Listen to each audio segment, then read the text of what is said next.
ہم یہ کہتے ہیں بعض اعتبار سے ہمیں آزمایا گیا ہے. کبھی ایسے ہوا ہے کہ حضرت عمر نے اونچی آمین کہی ہو اور حضرت حمزہ نے ان کو کام سے پکڑ کے مسجد سے باہر نکال دیا کہ تو آمین کیوں اونچی گئی ہے. کیا ہوا ہے کہ تو ہمارے ساتھ تو ہو رہا ہے. دوسری بات, کس صحابی کو اس فطرے سے گزرنا پڑا ہے کہ اس کا باپ مسلمان ہو اور وہ اپنے بیٹے مسلمان کو کافر سمجھتا ہو.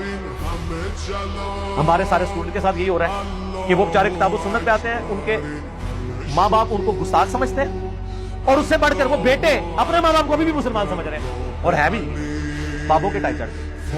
صحابہ کرام کو تو تکلیفیں آئی ہیں کہ ماں باپ کافر تھے, ٹھیک ہے, پتہ چل گیا کہ اس لمٹ سے آگے نہیں جانا. ہمارے اسٹوڈنٹس کو یہ خطرہ لگا ہوا ہے کہ رات کو ہو سکتا ہے کہ ابا جی ذبح کر کے اپنی جنت پکی کر لیں اور وہ بچہ تو ابا جی کو مسلمان سمجھ رہا ہے. یہ ازمائش کی صحابی کو گزرنا پڑا ہے.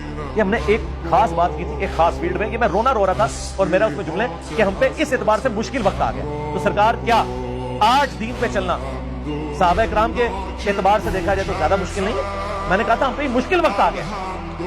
تو آپ تو خود کہتے ہیں سب سے بہتر زمانہ نبی اسلام کا, پھر صحابہ کا, پھر تابعین کا, تو آپ تو خود کہتے ہیں کہ مشکل وقت آتا جائے گا آہستہ آہستہ. سرکار یہی بات میں نے دوسرے انداز میں کر دی ہے تو آپ نے فتویٰ لگا دیا. اس سے بڑی بات اگر کوئی کہتا ہے اس کو حدیث سے ثابت کریں تو سنیں جناب, ترمذی میں حدیث ہے, نبی اسلام نے فرمایا جب دین میں فتنوں کا دور آئے گا, جو شخص دین پہ چلے گا اور صبر کرے گا اسے 50 بندوں کے برابر اجر ملے گا.